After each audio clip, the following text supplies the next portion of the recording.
Hello, everyone, and welcome to the Hopenning. This is a place where hope happens. We have created a space that is positive, uplifting, and more than anything else will bring you hope. I am Fran. I am a 34-year veteran elementary school teacher, soon to be retired elementary school teacher, and I am also a part-time rapid transformational therapy hypnotherapist. And that is what I'm going to do after I'm retired. I live in Northern Alberta, Canada, and it is my joy to have my friend Marina join me from Southern Alberta in Calgary, where she works as a clinical hypnotherapist specializing in rapid transformational therapy. Thanks for coming. And so today we have a special guest for you on opening number 70, Iva Perez. And Marina, please introduce Iva. Thank you so much, and thank you for being here, Eva. Eva is joining us from Singapore today, even though she and her family will be relocating to Canada by the end of this year. Iva Perez is an RTTP, which is Rapid Transformational Therapy Practitioner, and she's on a mission to help, she call it mompreneurs, and achieve higher levels of success. So Eva, you will have to tell us exactly what mompreneurs means. So she helps them to achieve a high level of success, confidence, and freedom. She has successfully merged 15 years of corporate experience with her studies on the science of the mind into her role as a licensed RTT hypnotherapist. Eva helps entrepreneurs drop the overwhelm and too much to do anxiety, and instead create new subconscious blueprints to facilitate powerful transformations. This way, moms can successfully navigate the overlap between business and family life.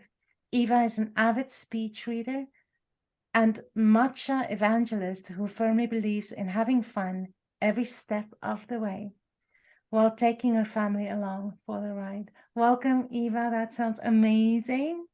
So tell us, Hi, Marina. what's your Hi, journey? Fran. Thank you. Thank you for having me here. So yes, just to address your first question, mompreneurs are, this beautiful combination of women who are mothers, but they are also starting their own businesses, and they do want to step out, possibly out of the corporate world or out of the workplace, the usual 9 to 5, to really do something on their own and to pursue their own gifts and talents and to share that with the world. So they have decided that this is the new route possibly that they want to follow after having children, and they just want to be on their own schedule, on their own time, flexibility and freedom, so that they can spend more time with their children while doing something that also lights them up. So yes, so I'm super excited to work with them, because I also started my journey a little bit in that direction. I was to some extent a bit a traveling spouse when we moved to Asia, and my husband took up a new job. That was a great opportunity for all of us. And I had been used to working my whole life. I was used to being very independent financially, and I really enjoyed the work that I was doing. And so that transition period was, in a way, very unsettling. It was very unfamiliar, as we tend to say from our mentor, Marisa Peer. When things are very unfamiliar, they really start to trigger us in different ways. We want to revert and go back to something that feels familiar. And for me, the journey really started in that transition period, because I also began to notice, and this is a common theme that I started then to see with my clients, that at the beginning of parenthood, when we first start to have children, we are sometimes confronted with past unresolved issues or traumas that we have, for the most part in our adult life, we have managed to suppress or ignore, because we are coming from our own independent life as adults. So we are mostly in control of our time, of what we do. And we are very effective at pushing it back or pushing it to the side, and we don't have to deal with it for the most part. But I noticed, at least for myself, that something happened when my children came along, and it was this unpredictability. It was this unfamiliarity with the new terrain that we were in, with them being so young, their schedules, everything. It just felt for me that everything was starting to feel very out of control. And I started to notice that I was getting triggered a lot. I called myself in that period of life a mommy volcano. I didn't know why it was my children, the ones really pushing my buttons. And then I found myself in this negative loop that was really frustrating for me, because I didn't know how to curb my reactions. So I would get triggered, and then I would react. I would not be acting in the best way or the way that I wanted to be with them. And then I would immediately feel guilty for having said certain things or reacted a certain way with them. And then I would berate myself. And then at some point I would reach an agreement or a promise and tell myself, okay, tomorrow I'm going to do it better. I'm not going to yell. I'm not going to get triggered. I'm not going to get angry. And then the next morning by 9 a.m., the latest, I was already doing what I had told myself that I was not going to do. And that's when I first started to look beyond my situation. It was something that I couldn't figure out. I had all the best of intentions. I knew I was a good mom in my heart of hearts. I knew that I loved my children, and I didn't just want to be reacting and getting triggered all the time. So I started to study and to find out what was happening. How could I help myself? And that's how I came across rapid transformational hypnotherapy, RTT, and the world of Marisa Peer. And when I first tried it on me as a client, for my own healing purposes, I discovered that a lot of what was behind what was happening to me was this really harsh, negative inner critic and inner voice that I had internalized from very young, from having parents that they were doing their best, but they were, to some extent being very unconscious in the way that they were raising me. And so I realized that voice was not my voice. It was actually my mother's voice, and it sounded very harsh, very critical, very demanding. But I had internalized it as mine, and I just couldn't be loving with myself. I couldn't be patient with myself. I couldn't be compassionate with myself. I was always very harsh. I had very high standards. Things needed to be a certain way. And I just didn't give myself any amount of empathy or compassion towards my journey. So when I realized the huge change, it was so rapid that RTT had on me, and how it changed the way I talked to myself, the way that I spoke to myself, that inner voice, it became so much gentler, so much loving, so much patient. It was a voice that said, don't worry, you get to try again. It's all good. You're doing your best. It was encouraging. It was like this cheerleader voice inside of me that had really taken over, that I realized how important it was to spread this message with other women who might have been or who might be in the same space. So that's how I found a little bit of my tribe, my community, was to reach out to women who were also in that space of starting their businesses and raising a family, and finding themselves fighting against their subconscious programming, all this past traumas or situations that had created all these limiting beliefs for them, where they would be speaking to themselves in this voice, and also understanding how the subconscious was working not to my favor, in the sense that it was giving me what it thought I wanted, but it wasn't giving me what I really wanted in that moment, right? It was just acting out from those previous programmings that had been internalized since I was young. So when I started to discover the power of the subconscious mind and how it can really give us what we want all the time, it's just a matter of knowing where we have introduced the wrong command, where we have internalized the wrong belief, and to shift that around, that we can see that it is possible to have this sense of ease and to have this sense of effortlessness, because now the subconscious, which is about 95% responsible of how we feel and how we think and how we behave, now is on your side, now is allowing you to go into the direction that you want. So that's when I decided to really get certified in RTT as a practitioner, to be able to help other mothers and other women that are in this space, and really be able to come out on the other side, to know that there's another side. There's a way where they can be more loving with themselves and with their children.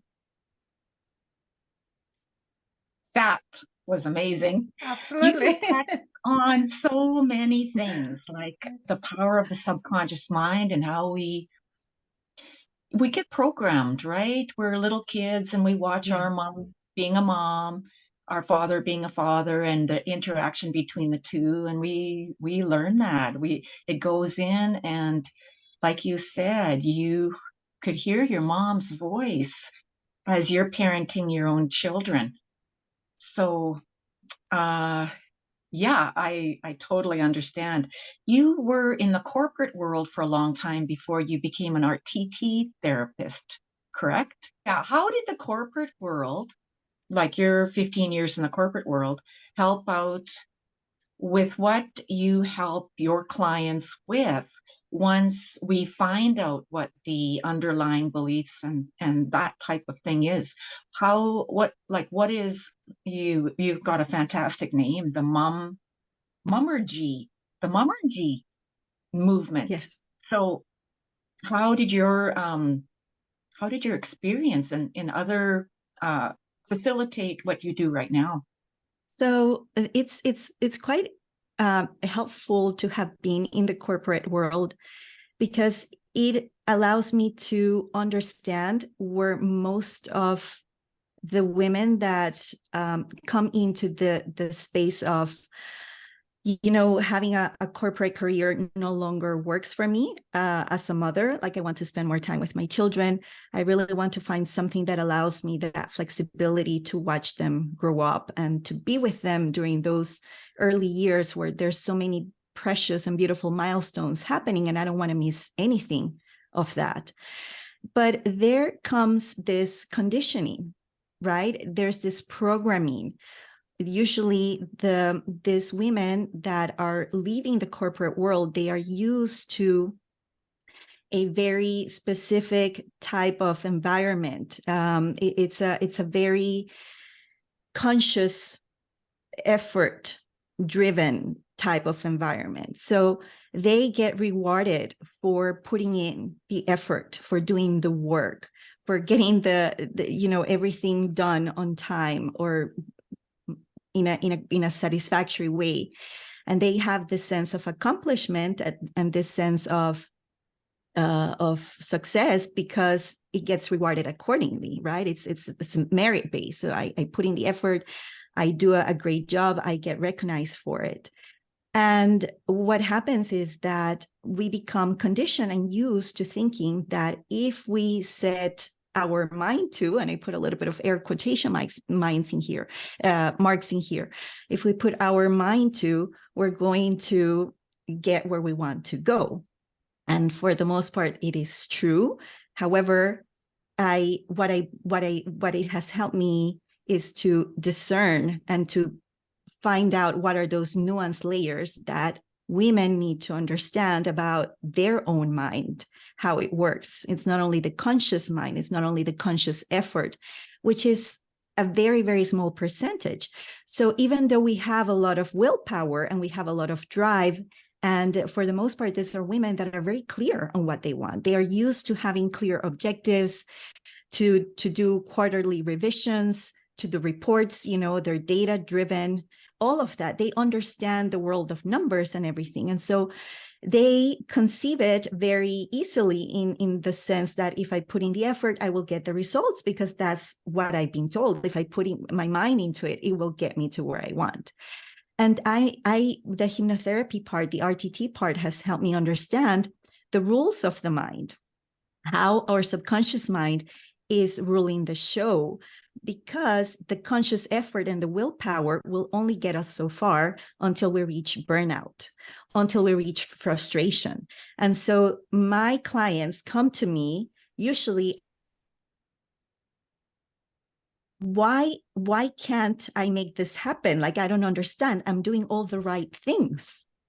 I'm drinking the green smoothies, I'm meditating, I'm breathing, I'm exercising. You know, I putting all the check marks, and yet I still find myself having this unwanted behaviors. I still find myself having this unwanted emotions. And then there's this sense that there's something wrong with me. Then I need to fix it. And then there's more conscious effort into trying to fix it. Then what's wrong? Let's go into that. And so it ends up being a very, very toxic loop, because then it's the guilt, it's the frustration, then it's something wrong with me, then I'm not enough. So then I need to overcompensate. And then they can go on like this for years until they hit, a wall. And for me, I believe that there is a message of hope in saying, okay, if I have been through that, I recognize the signs. And so now I'm able to work with them and share these rules of the mind to show them that it is true. When we set our mind to it, we will get it, but we have to understand the difference, right, between just conscious effort and an old program that is running in the background in your subconscious mind, where you find yourself wanting to go right, but your subconscious says, no, I have the command that says that we go left. And so it's going to pull you into that direction, because the mind cannot hold two conflicting beliefs at the same time. And so consciously, we want a lot of things, right? Consciously, we want to be successful. Consciously, we want to be happy. Consciously, we want things to be easy. But then when we actually do RTT, when we go into the sessions, we discover these aha moments where they actually realize, for example, I had a client that she realized her breakthrough aha moment in the session was like, oh my God, I can see it now. I know that I can be successful, but it's going to cost me. It's going to take a lot of effort.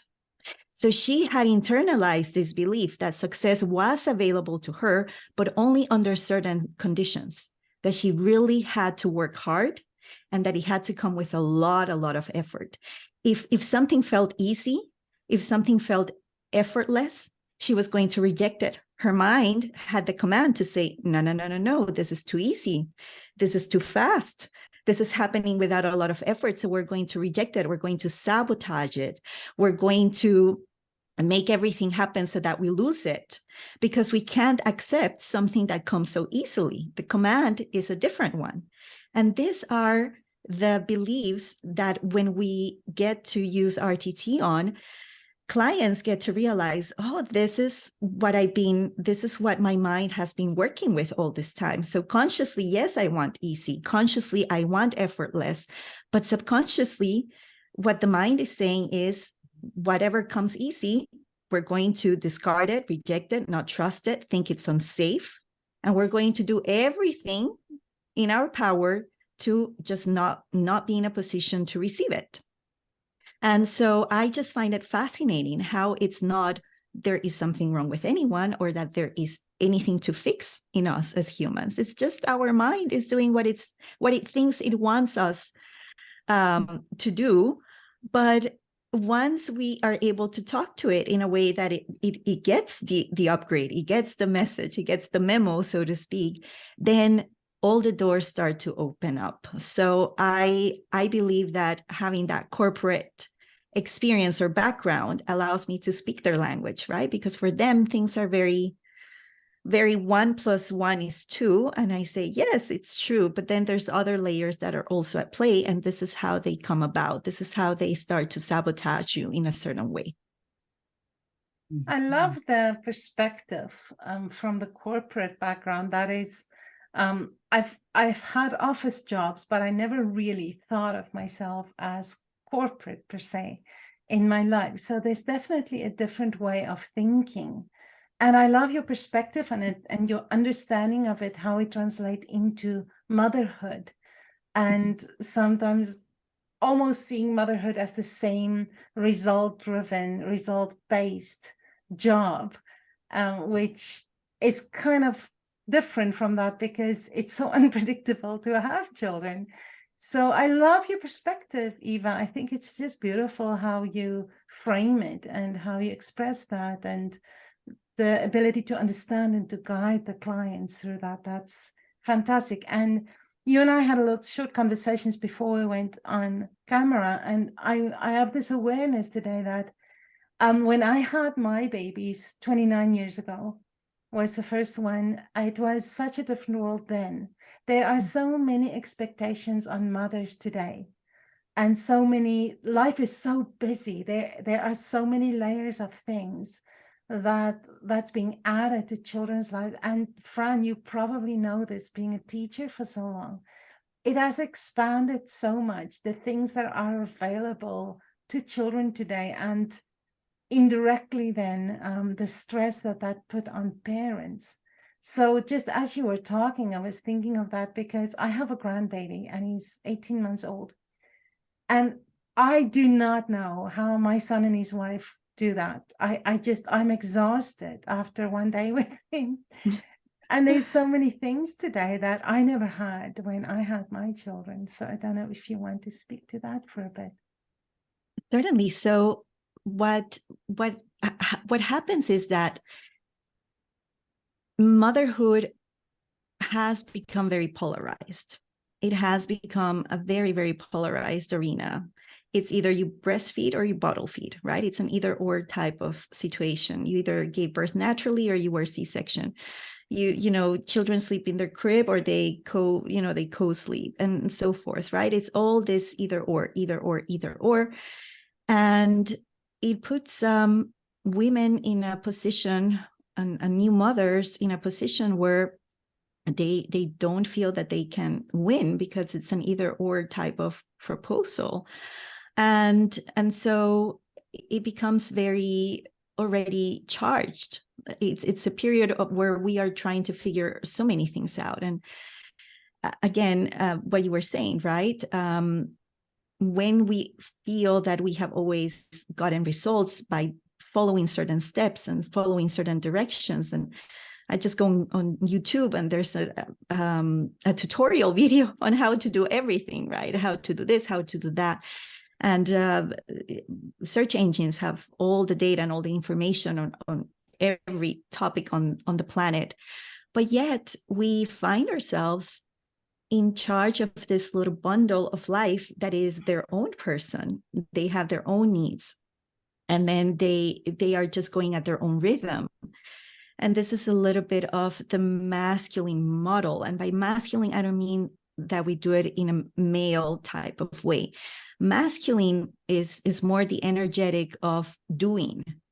So we are in a cause and effect type of environment. I do this and then this happens, right? It's the doing. The masculine is it's all about action. Men want always to solve our problems. And we're like, no, I just want you to listen. But they already have a plan. They're like, well, this is what you should do. This is what you should do. And we're like, no, I just want you to empathize and listen, right? These are some of the conversations that happen between couples because men are in their masculine a lot more than we are. And the feminine is all about flow. It's all about intuition. It's about receptivity. It's about allowing what is unfolding so that we can better react in real time to those natural cues.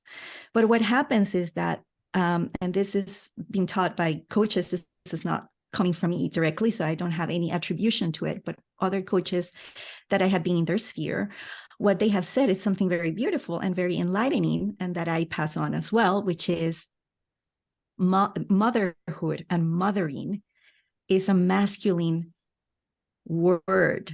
because we are doing, we are taking care of someone, we are feeding them, we're changing them, we're teaching them, we're in the doing.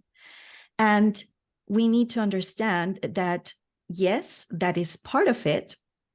But when we also allow our feminine energy to come through, so this is where both energies harmonize. In that, yes, we have to be actively looking after our children and looking after our babies, but we think that in the doing that's all there is, right? So we resort to doing, and there's little of that receptivity, of that listening, of what does my baby actually need. Sometimes we say, oh, during the day, they need to go out, or they need sunshine, they need to be active, they need to drink water, they need to eat the vegetables, they need to do all those things. But as human beings, we're not robots. We're not the same day in and day out. Some days we're more tired than others. Some days we just have a bigger emotion than others. So we need to be able to ride those different waves and those different stages naturally. And when we are more in tune to that within ourselves and with our children, then we're able to respond in a more effortless way to those cues. And so there's a bigger connection that happens, because we're like, oh yeah, that's true. Right now is not the time to ask them to pick up their toys, maybe, right? Right now is not the time to be in the parenting way. Maybe right now is just the time for me to sit beside them and just breathe a little bit. And then in that space that we allow, our child turns to us and says, Mommy, today this happened in school.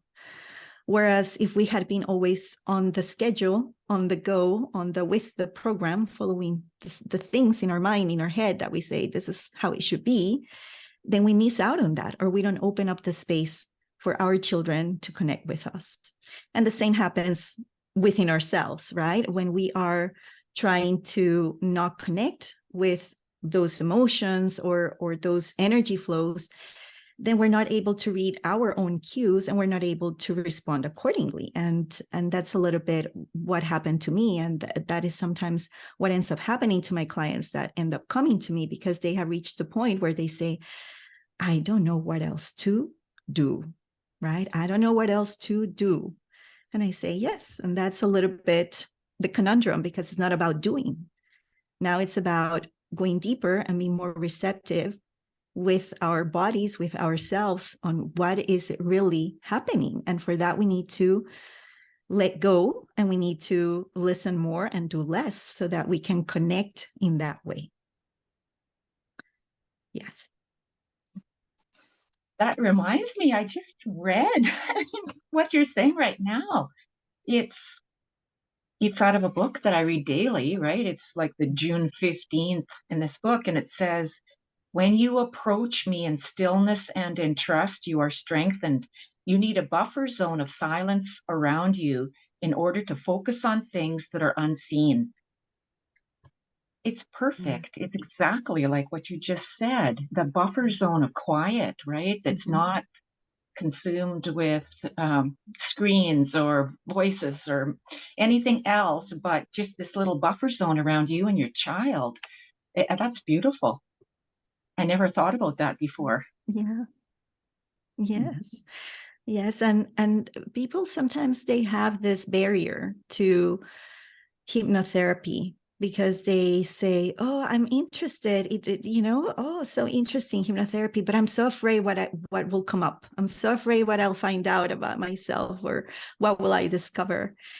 And it's unfamiliar. Yes, that's one of the rules of the mind, right? The mind likes to stay in what is familiar, in what I can control, in what I can effectively keep in a place where it doesn't feel too daunting or too overwhelming for me.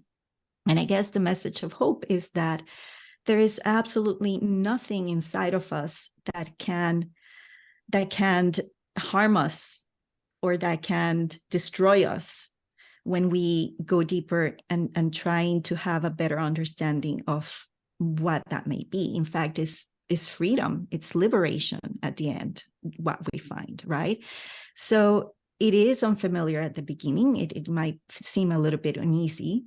And as we always say, you're not going to relieve anything. You're only going to be revisiting things that your mind, and by mind, I mean the subconscious mind, wants you to examine and to take a look at, because in examining them in this particular way, you're going to be able to change that interpretation, change that belief, and really be on the other side of things, really be able to look at things from a different perspective, a more empowering way of looking at your life and your circumstances.